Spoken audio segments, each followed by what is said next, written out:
Bienvenue sur Comme3Com, le podcast produit par le blog wowcomcestbeau.fr. Bonjour Evelyne. Alors, aujourd'hui, on plonge dans un truc qui, je pense, parle à beaucoup de monde. Les groupes WhatsApp. Ah oui, cette impression d'être complètement débordé par les notifs, les messages, c'est une expérience assez universelle, non? Carrément. Et on se demande pourquoi, en fait. Pourquoi on finit toujours par se retrouver noyé sous des dizaines de groupes? Bah oui, pourquoi?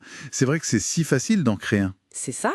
Et il y a la facilité et puis souvent la peur d'exclure quelqu'un. On se dit, allez, on fait un groupe, c'est plus simple pour organiser. Sauf que le résultat, c'est... Trop. Trop de groupes, trop de messages, trop de bruit, comme on dit. Exactement. Et ça mène à un vrai épuisement numérique, en fait. Ce flot constant de notifications, ça hache la concentration, ça peut même générer du stress. C'est clair. Et au-delà de la quantité, il y a aussi ce qui se passe dans les groupes. Les dynamiques sont parfois spéciales. Ah oui, parlons-en. On retrouve souvent un peu les mêmes personnages, les mêmes profils dans ces groupes, non? C'est ça. On pourrait presque en faire des archétypes. Ça va sûrement rappeler des souvenirs à nos auditeurs. Tout à fait.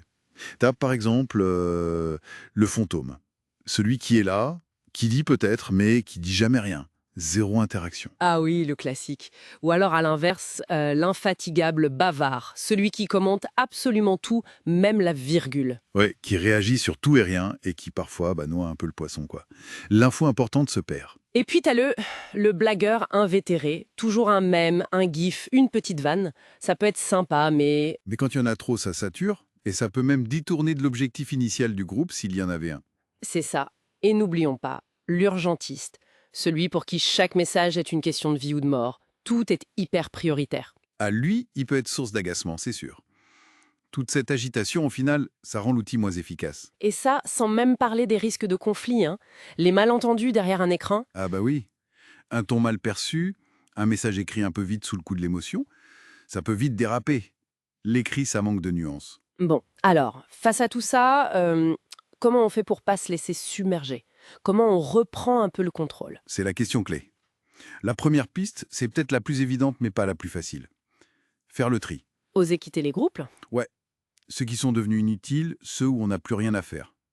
Sans forcément se sentir coupable. On peut juste le dire simplement. C'est vrai qu'on hésite souvent. Autre point crucial, les notifications. Ah, ça c'est fondamental.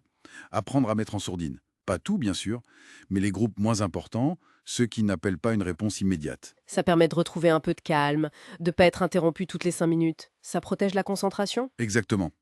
Et puis, dans certains cas, surtout pour les groupes pro ou d'organisation, fixer quelques règles claires dès le départ, ça peut aider. Des règles? Genre? Ben, sur les horaires où on communique, sur le type de sujet abordé, peut-être rappeler qu'on peut répondre en privé parfois, des choses simples.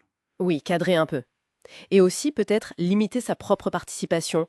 On n'est pas obligé de réagir à tout, tout le temps. C'est ça, surtout si l'info ne nous concerne pas directement. C'est une forme d'hygiène numérique, en fait, se préserver un peu. Et une chose importante aussi, c'est de réfléchir avant de créer un énième groupe. Ah oui, bonne remarque, hein. Est-ce que c'est vraiment nécessaire? Est-ce qu'un mail, un coup de fil ou un autre canal ne serait pas plus adapté? Éviter l'inflation. En résumé, les groupes WhatsApp, c'est utile, c'est indéniable, mais ça peut vite devenir une contrainte si on n'y prend pas garde. Tout à fait. L'idée, c'est pas de les rejeter en bloc, mais de viser une utilisation plus sereine, plus maîtrisée. Retrouver l'outil derrière le bruit. Donc l'invitation, ce serait peut-être de prendre un petit moment pour soi, regarder sa liste de groupes et se demander lesquels m'apportent vraiment quelque chose. C'est ça. Et pourquoi pas tester?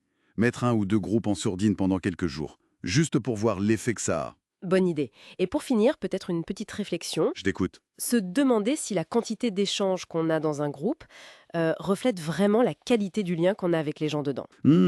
C'est une excellente question, ça. Ça interroge sur ce qu'on cherche vraiment dans cette communication numérique foisonnante. La quantité ou la qualité. Voilà, une petite pensée pour la route. Parfait. Rendez-vous au prochain épisode.